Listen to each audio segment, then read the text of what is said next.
Breaking tonight, with his agenda on the line, President Trump crisscrosses the country from Montana to Florida today as we go down to the wire to the midterms. Hello and welcome to Justice. I'm Judge Jeanine Pirro. Thanks for being with us. And thanks to all of you for once again making justice #1 last weekend and for keeping liars, leakers, and liberals on the New York Times bestsellers list for 13 weeks. We have a big show on deck tonight with Kellyanne Conway, Laura Trump, Congressman Darrell Issa, Charlie Kirk, and Candace Owens, just to name a few. We'll also have more from the president, his latest rally tonight in Pensacola, Florida. But first, my open. Now, I don't care if you like him or you don't like him. You don't have a choice. On Tuesday, the issue is simply, do you care about what's getting done or some left-wing wackadoo's subjective view about the way it's getting done? The left prefers style over substance. They prefer interpretation over facts, the subjective versus the objective truth and reality. Why? Because they hate him. That we're even having this conversation is ridiculous. The only thing that matters are results. You can certainly have a conversation about how he says things. Okay, I'll give you that. But what makes you right? You're so blinded by hateful vitriol and disappointed by your 2016 loss that you can't see straight. Instead, let's take a moment and look at the facts. It's simply insane. Every metric is up. The economy is through the roof, just like he said it would be. The longest positive growth streak on record. Unemployment at 3.7%, the lowest in almost half a century. GDP as high as 4.2, the strongest consumer confidence in decades. Are you even listening? What this means is if you want to get a job, you can get one. If you're African American, you've never had a better chance to work than now. If you're Hispanic, you've never had a better chance of getting a job. If you're Asian American, it's never been better. If you're a woman, you have a better chance of getting a job than in the last 50 years. If you're a youth, a better chance than in the last 50 years. If you care about a better life so you can pay the rent, pay the mortgage, educate your kids, and maybe even take a vacation, then this is the America you want to live in. Do you really want to go back to the days of Obama and the demon rats where manufacturing jobs were, quote, a thing of the past? There are now more than 446,000 new manufacturing jobs. That's what I said, more than 446,000. Almost 500,000 new manufacturing jobs, 100,000 of them supporting the production and transport of oil and natural gas, construction, transportation, healthcare, manufacturing, all major gains. Wages for American workers are going up. If you work at Walmart or Amazon, they're actually raising your pay. Why? Because they know you have other opportunities to get a job in the Trump economy. If you're a veteran, you've already gotten a raise, just like he said he would. Do you remember when 22 veterans a day were committing suicide, couldn't even get a doctor's appointment? The Democrats made believe they knew nothing about it. Obama said he read it in the newspaper, while rewarding VA hospital staff who threw away requests for appointments. Now veterans have access to private sector health care options, and they don't have to rely on the VA. The man's promise keeping is relentless. He promised us jobs, and he gave them to us. He promised he'd move the embassy to Jerusalem, and he did. He promised he'd break the Iran deal, and he did. He promised he'd get rid of ISIS, and he did. He promised he'd rebuild the military, and he did, to the tune of $700 billion. Everything is better. But you don't like his style. You don't like him. You're concerned about the rhetoric and who we are. Well, if you don't care about results and things getting better and things getting done, but instead the way you see it getting done, then by all means, vote for a Democrat. I thought that liberals were live and let live. Why do you care about how he chooses to lead? Why are you so focused on your hatred of Donald Trump? Why do you dismiss his results? Obama, like Hillary, missing the spotlight, comes out again. Suddenly, Republicans are saying they're going to protect your pre-existing conditions when they've literally been doing the opposite. That's some kind of gall. That's some kind of chutzpah. Let's call it what it is. It's a lie. They're lying to you. It's a lie. They're lying to you. You're the one who promised that we could keep our health care and our doctor when you knew it was a lie at the time. Instead, while Republicans run on their record, Democrats promise to impeach him, to keep investigating Justice Kavanaugh, when there is actually a criminal referral to the Justice Department against the woman who said that Kavanaugh and his friend raped her several times.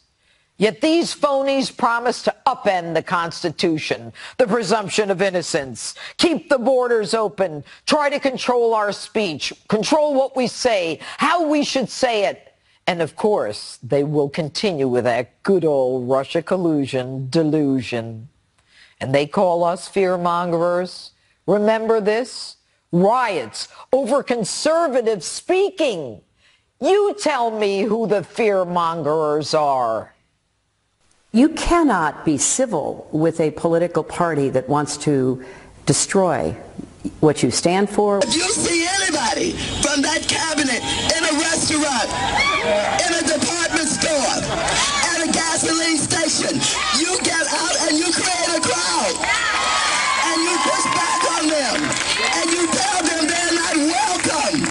Please don't just come here today and then go home. Go to the Hill today. Get up and please get up in the face of some Congress people. But Michelle says that, when they go low, we go high. No. When they go low, we kick them. In terms of the bonus that corporate America received versus the crumbs that they are giving to workers to kind of put the schmooze on is so pathetic. This executive order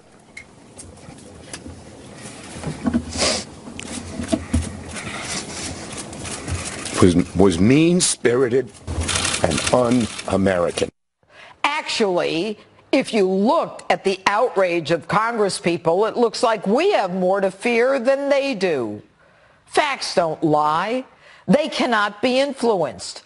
All these cities, Atlanta, Chicago, Baltimore, New Orleans, Philadelphia, all with high crime rates, failing schools, and poverty, all have one thing in common: Democrats in charge. The last Republican in charge in any of these cities was between 70 and 150 years ago. Now that unemployment of African Americans is the lowest in history, think again. What do you have to lose? Folks, we're not paying attention to any of the left's noise, just like we didn't in 2016. So, are you ready to challenge history, where every party in power for virtually the last century suffers at the polls? Are you ready to challenge history like you did in 2016, when they told you just as well not go out and vote because the Queen, the one they tried to drag across the presidential finish line, was going to win?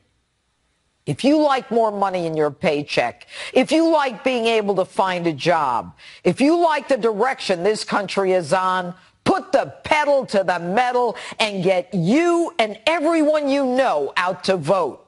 Vote for the America that is great again. And that's my open. If you love my opening statements, you're going to love my new book, New York Times #1 bestseller, Liars, Leakers, and Liberals, The Case Against the Anti-Trump Conspiracy. And joining me now with reaction to my opening statement and so much more, Counselor to the President, Kellyanne Conway. Good evening, Kellyanne. Thanks for being with us tonight. That was a barn burner stem winder, Jeanine, and you were absolutely right on so many levels. Look, a lot of the analysis from them sounds like it did in 2016. They're still running content-free campaigns. That's their business. But I'm going to focus on a tale of two different views on what's gone low. You know what's gone, when you talk about what's gone low with the Democrats, it's uncivil, uncouth, uncharitable many times. When you talk about what's gone low under President Donald Trump, it's called the unemployment rate. Do you know we lost 200,000 manufacturing jobs under President Obama's administration the previous 8 years? We've gained over 400,000 manufacturing jobs. I want you to think about that for a moment, because everybody pretends that the economy is just a bunch of numbers. It doesn't have impact. Chuck Schumer said it doesn't matter to the average American. It doesn't give them any more dollars. This has been a boon to the job creators, the job seekers, and the job holders. If you have a job, you actually have job mobility now. Yeah. Beyond job security, you can move around to another job. You can look for better benefits, something closer to home. The deregulation, what he's doing at the border, what he's doing with our military, our veterans, that's why what I termed in 2016 the, quote, undercover hidden Trump voter to international ridicule, and of course it was true. Yep. They're going to be out there on Tuesday, I'll tell you why. They're so tired of arguing with people in their circle of life about their support for Republican policies and for President Trump's agenda that they don't talk about it anymore. The big mouths are all out there. There's not a single hidden vote anywhere for the Democrats. Not a single hidden vote anywhere for the Democrats. Yep. I'm telling you, look at the line in Bozeman, Montana today just to see the president. The media will say, but will they vote? No, they stood in line for 3 hours, but they're not going to go and vote. Of course they're going to vote. But Kellyanne, the thing that amazes me is that Barack Obama is now out mocking the president and, saying, look, the economy's so good. I think we have sound on it. Let's take a listen to it. You know, I do have to make this point because right now Republicans are all, look, the economy's so good. Where do you think that started?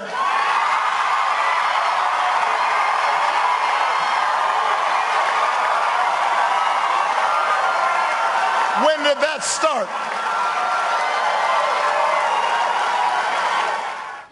So, Kellyanne, I ask you, he's coming out now saying that he's responsible for all this these jobs. What do you say to that?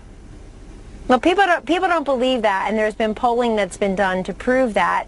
It also just seems like a very odd and somewhat pathetic argument from a former president who is on tape also saying that 2% or less in growth in GDP is the, quote, new normal. Right. Well, under President Trump, it's been over 4% for several quarters. And then he also said, well, what's Donald Trump going to do, wave a magic wand and create new jobs? No, it's called deregulating and undoing the Obama regulations. That's what aggravates him so far. Bit by bit, President Trump is undoing the Obama legacy, not because we sit around talking about Barack Obama. I hardly ever hear his name said in this White House. It's because those were wrong policies that was taking us towards a socialist, pro-government America. This president has said to industries that were flat on their backs, manufacturing, construction, mining, I'm here for you. We're going to open up those factories. We're going to bring those jobs back. We're going to renegotiate trade policies, deregulate, and cut your taxes. All of that is why we have an economic boom. It didn't start under President Obama, and if it had, a single Democrat would have voted for President Trump's tax cuts. Barack Obama is the only Democrat I know who thinks the Trump economy is doing well, because he wants to take credit for it. So people know what they feel. They know what they see in their paychecks. They know what they see in their savings accounts. People know that they're doing better. They're more peaceful and prosperous. And Jeanine, I don't sit around the Beltway in the bubble or up and down the East Coast or on the West Coast. I go out and I travel and I talk to people, and not curated Republican audiences. People come up to me from all over the country. Some aren't so nice. I pray for them. They've been working on miserable for 4 decades. But most people will come up to me and say, I didn't even vote for President Trump, or I don't much like this or that. tell him thank you. Tell him thank you for keeping promises, for turning Washington upside down. He delivered. Thank you. And those results, that progress, that delivery, that matters most on Tuesday. I think we're going to see an interesting Tuesday. Kellyanne Conway, thanks so much for being with us tonight. We're not even talking about losing in the Senate. Think about that. That's historic. Right. Thank you. Dan Bongino and Chris Hahn still on deck ready for one final debate before America votes. You don't want to miss it. But next, President Trump's daughter-in-law and Trump 2020 senior advisor Laura Trump joins me live to make her closing argument for the president's agenda before Tuesday's crucial election.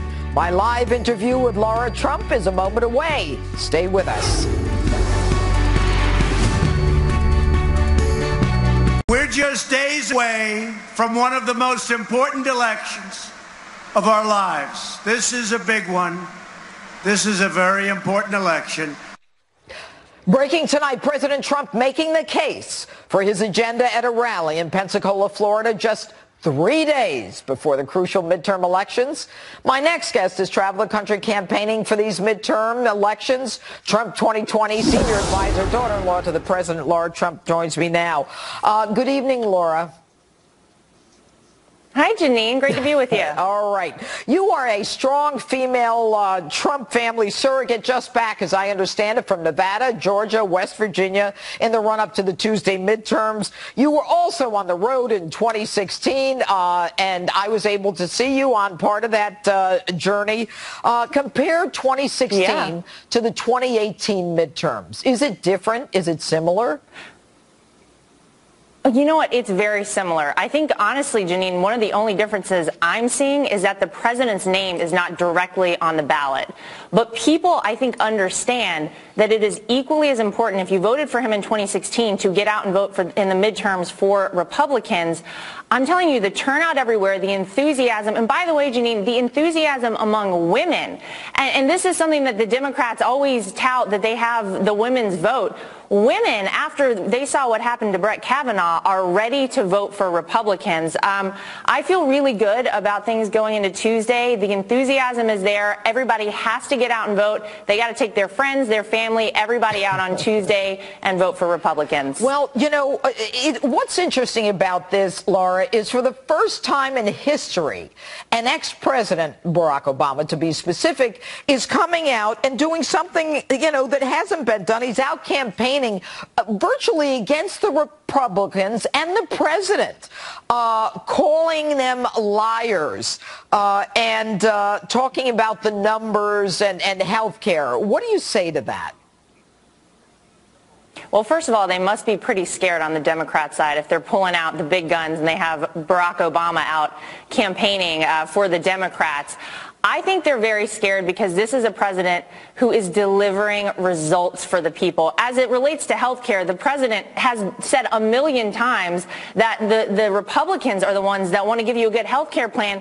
Excuse me, Obama gave everybody probably the most horrible health care plan in the history of the country with Obamacare. People's lives were essentially destroyed by it in many cases, having to work 2 and 3 jobs just to pay their premiums. Right. And so we finally have a president who understands and he wants to help people. I think it's very telling, by the way, that Barack Obama is out there on the campaign trail. Interesting. And while you were speaking, Laura, we put up a tweet from the president saying that he was going to totally protect Republicans and he were going to totally protect health insurance as it relates to pre-existing illnesses. But, you know, I think that the Democrats are also saying that women are better off under Democratic leadership. And I'm going to ask you to listen to sound by Oprah Winfrey, who is out now in Georgia on Thursday. Take a listen to this. I'm here today because of the men and because of the women who were lynched, who were humiliated, who were discriminated against, who were suppressed, who were repressed and oppressed, and I refuse to let their sacrifices be in vain. Okay, so as it relates to women, as Oprah comes out and campaigns for women and, you know, says because they've been oppressed, they got to, in that case, vote for the female Democrat candidate for governor, what say you? Well, Oprah's great. I loved her show. But I think women are incredibly smart, and women like results, Jeanine. Guess who is delivering results for women in this country? President Donald Trump. How about the fact that women's unemployment is at a 65-year low right now under this president?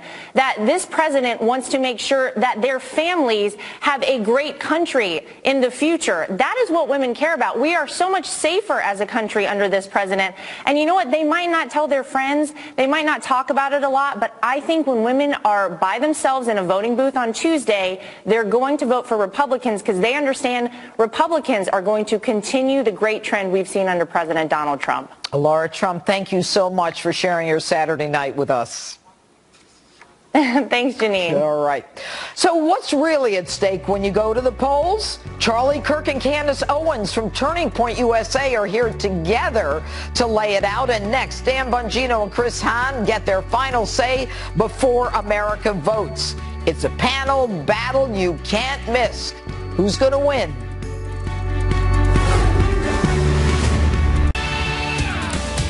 Live from America's News headquarters, I'm Ebony K. Williams. Emotions run high in Pittsburgh. Just 1 week after the deadly synagogue shooting, hundreds gathered outside of the Tree of Life Synagogue. There, they prayed and sang during a healing service. 11 people were killed when Robert Bowers allegedly opened fire. Similar services took place all across the country.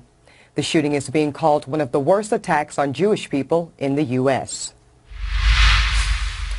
Crews in Indonesia say they have located the fuselage of a crashed airliner. They also have reported hearing a ping locator that may be from the cockpit voice recorder. Lion Air Flight 610 went down last Monday just minutes after takeoff. It's still not known what caused the crash. All 189 people on board were killed. I'm Ebony K. Williams. Now back to Justice with Judge Jeanine.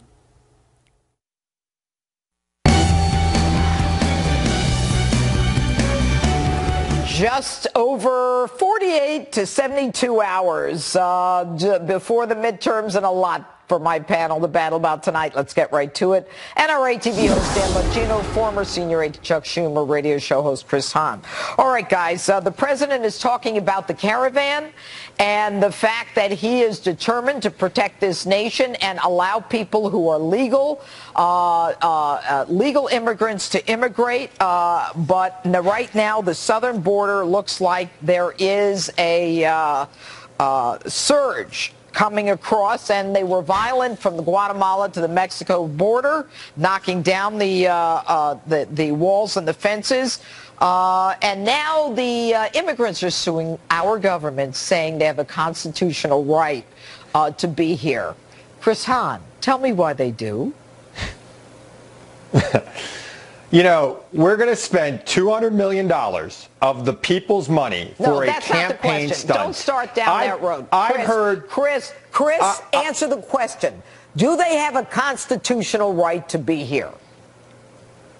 Yes or no? I don't know, and I don't think they do. I think they have a right to seek asylum, which is what they plan on doing when they get here. But we should all be appalled by the waste of taxpayer money for a political stunt. You, in your opening, Judge, said it right. The president should be running on his record. The economy's doing well, jobs are up, but the president chose to scare his base, to get them motivated. This should be called Operation Joe Donnelly or Operation Tester, because that's what this is all about. All right, sending nobody troops cares to our border. about that. Dan Bongino, what do you say? Do they have a constitutional right to be here?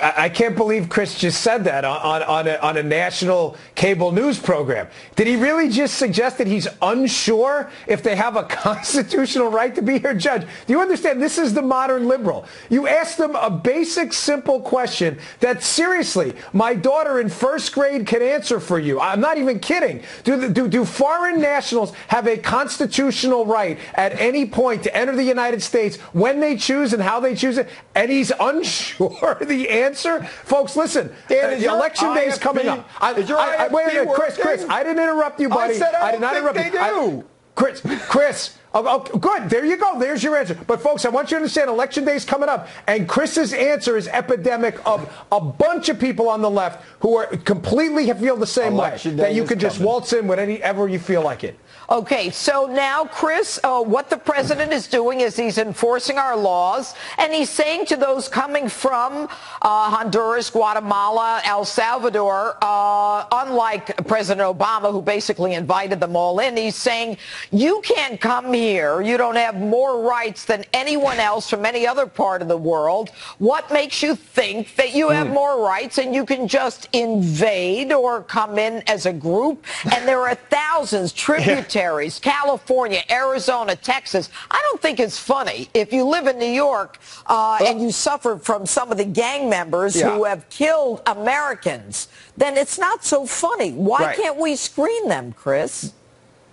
Well, look, I want to screen them. They're coming to seek asylum. But here's how you know this is fake. The president will go visit the troops at the border, unlike the troops we have in Afghanistan, which he has never had the courage to go visit. So this is something that we know is not real. This is not an invasion. This happens all the time. It's ginned up to get the base motivated. And by the way, it might be working politically. The president may be an evil genius, but it is a little bit genius to get his base worked up this way. I don't think he's evil. What do you say, Dan?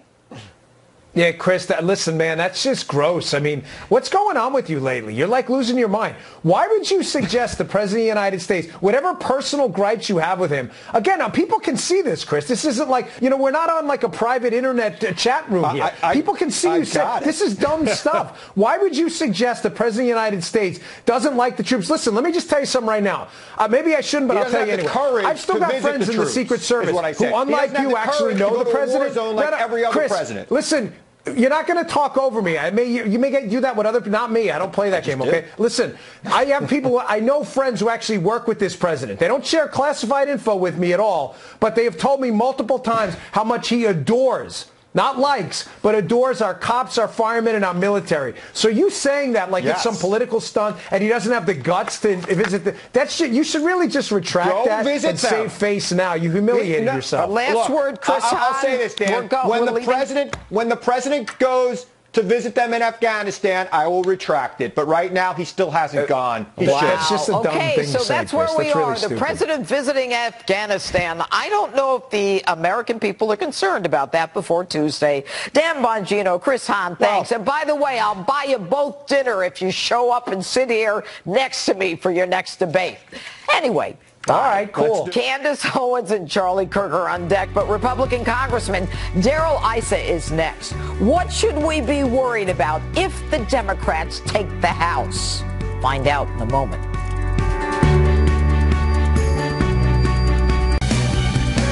What will change in Washington if the House flips? I spoke about that and more with Republican Congressman Darrell Issa. Take a look.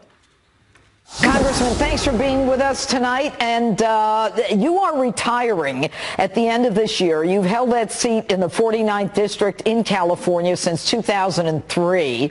And the two people vying to get that seat are a Democrat, Mike Levin, and a Republican, Diane Harkey. What I found so interesting in this is that among those who've already voted in that district, this guy, Levin, seems to be up 80% among those who believe that health care is the most significant issue in the race. So my question to you is, did I miss something on health care? Why are we all of a sudden talking about health care? It's like the Democrats' biggest talking point. We got rid of the individual mandate over the last 2 years. What happened? It is interesting that we actually have driven down the cost of health care under Obamacare during the last couple of years by getting rid of some unnecessary regulations.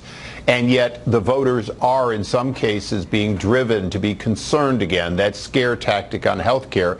In the case of Mike Levin, to be honest, he has $8 or $9 million pummeling, just absolutely distorting Diane Harkey's record. Well, Diane Harkey, quite frankly, is being outspent about 7 or 8 to 1. So it's not a fair match. It is one of those challenges where her race wasn't funded, and so he's got funded by the Republican Party? Not a penny. So, but you had that seat for so many years. I mean, somebody has to think that, you know, unless something significant changed, that a Republican can win that district, although you're pretty special, I assume.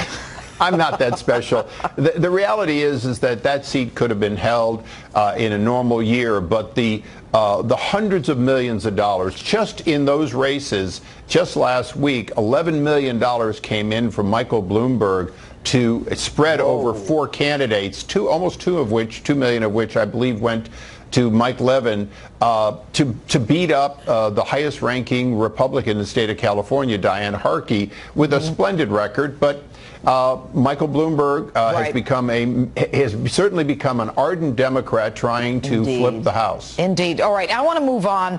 You were chairman of House Oversight, and you know what investigations entail. I believe you were chairman from 2011 to 2015. Now, there have been multiple reports that the Mueller-Russia investigation is winding down, and certainly without any indictments of any Americans connected to Russia collusion, no Russia collusion proven. And yet Adam Schiff from your land of California couldn't stop himself anytime he got in front of a camera to talk about Russia collusion. And I have a quote here. I mean, there are so many like this where he says, there's plenty of evidence of collusion or conspiracy in plain sight. Now, if the Democrats win the House, he's going to be in charge of House Intel. Can we expect another 2 years of it's there, it's there, it's there? I mean, aren't we tired of this yet? Oh, we absolutely can expect that. Adam Schiff, who's had access to all the classified information where there is no collusion by the Trump campaign with the Russians, has managed to say, well, it's in plain sight. Well, it's in plain sight in fake dossiers that were produced and paid for by the Obama administration. And so you can expect Adam Schiff, a former Democrat U.S. attorney, to be out there talking about things that he can't tell you the source, but he's going to swear exist. That's what he's been doing for the last 2 years of the Trump administration. Well, Congress and the Trump administration have been building a robust economy, getting rid of regulation. I just have a few seconds left. You know, with the numbers in the economy just yesterday, you know, the unemployment rate 3.7 and the jobs going up. I mean, what is your projection as it relates to the House? Does any of that stuff matter? Well, you know, all of the good work done by the Republican House, that's going to come to a halt, and we're going to be frozen. The good news is the Trump administration's deregulations will continue. Many of the things that have caused us to have increases in export of oil, increases of export of durable goods, that's going to continue. But it is a challenge because so much of what was the agenda the last 2 years that the president signed is in danger of coming to a halt. And that's a real shame because the economy today has negative unemployment. More people more jobs being asked for than there are people to fill them. All right, Congressman Darrell Issa, thanks so much for being with us. Thank you, Judge. Charlie Kirk and Candace Owens are next. And do you want some last-minute insight before you go to the polls on Tuesday? Don't miss this. On election night, there's only one place to be. America's election headquarters. In this critical It's the race to the finish, and so much is at stake in these midterm elections. And here to talk about why they believe young people will make the right choice on Tuesday, Turning Point USA's Charlie Kirk and Candace Owens. They both join me now. Guys, thanks for being with us. I know that you guys have been crisscrossing the country also, trying to get the vote out. Let's talk about the youth vote. All indications are that young people generally don't vote in the midterms. Is that the case? Charlie? Well, you know, usually youth turnout in the midterms are around 40 to 45%, but all indications show that we're going to have some spiked enthusiasm. Candace Owens and I have been barnstorming the country, going to college campuses through our Turning Point USA campus tour. And I can tell you there are more young people than ever that are interested and supportive of this president's agenda. As Candace and I always say, there are some record highs in this administration, but there's also some record lows. Lowest ever black unemployment, lowest ever Hispanic unemployment, and the lowest youth unemployment in 60 years. So for our own generation's well-being, better pull that Republican lever come up on Tuesday. All right, and Candace, what are you seeing as you go around the country as it relates to young people and their voting?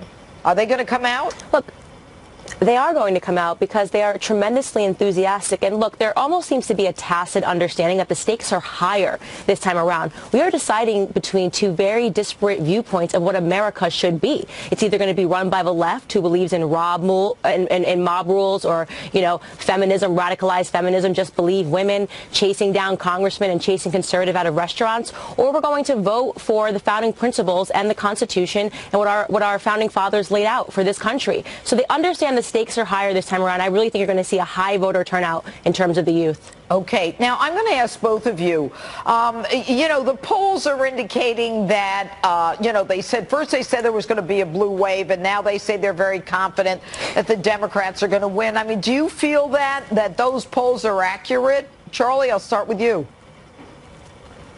No, and Candace and I, you know, we're looking at this record turnout of early voting for Republicans in states like Arizona and states like Florida and states like Michigan. Then we look at these national polls, we just don't see the continuity there. And remember, back in 2016, the polls were so terribly wrong. And I believe that the polls are being used as suppression tools to try to keep the Republican base at home, to try to make it seem as if the Republican base we don't have a chance to win these elections. And so the message for every Republican voter out there right now and every Trump supporter, vote like it's a general election. Vote as if Donald Trump is on the ballot, because he is. If you give the power back to Nancy Pelosi and Maxine Waters, they're going to try to impeach this president and try to prevent his very successful Candace, agenda. I want to go to Florida. You know, Florida is the 1% state. Governor Rick Scott won by 1%. Trump won by 1%. Obama won when he ran against Romney, 1%. So we've got two people, Ron DeSantis and Andrew Gillum. You guys, as you crisscross the country, I mean, what do you think about this Florida race in particular, Candace? Look, I think if you're interested in making America Venezuela, then you're going to vote for Gillum. If you're interested in preserving what Florida has become and you want to see the economy go up, then you know what the decision is. You have to vote for Ron DeSantis. I mean, it's crazy what he's talking about, making it a socialist state. And this is what's at stake, what we're talking about here, the extreme left. I mean, it's scary talk, but I think that Ron DeSantis and Rick Scott are both going to pull through, and it's going to be a major win in Florida for us. All right. And what about that, Charlie? I mean, we all know Ron DeSantis from his work in Congress and his work in identifying some of the wrongdoing and some of the corruption at the upper echelons of the FBI and the DOJ. Why isn't that translating, or is it translating in Florida for him to become governor? Well, remember, every single poll that Florida had, the major polls, were wrong going into 2016. The experts had Donald Trump down 3 to 6 points heading into Election Day. And look, Candace and I have made multiple stops in Florida in many different parts of the state, and there is a general consensus of support of Donald Trump, and I think they're going to come out and support Ron DeSantis and Rick Scott. Florida is a very diverse state. You have the Panhandle, where the president just was, where it's more socially conservative, and then of course you have the I-4 corridor, which is your kind of more stereotypical suburban voter, and then of course southern Florida with a lot of migrants from the Northeast. Not migrants, but people that have moved, of course, from the Northeast going to Florida. And so this is going to be a very tight race. It's going to be focused on turnout, and I think Ron DeSantis is going to win when it comes down to the wire. And Candace, let's talk about Gillum. I mean, you mentioned before the idea of turning Florida into Venezuela. You know, Florida, as Charlie just indicated, there's a lot of people, you know, who are there retiring, and there are a lot of senior communities.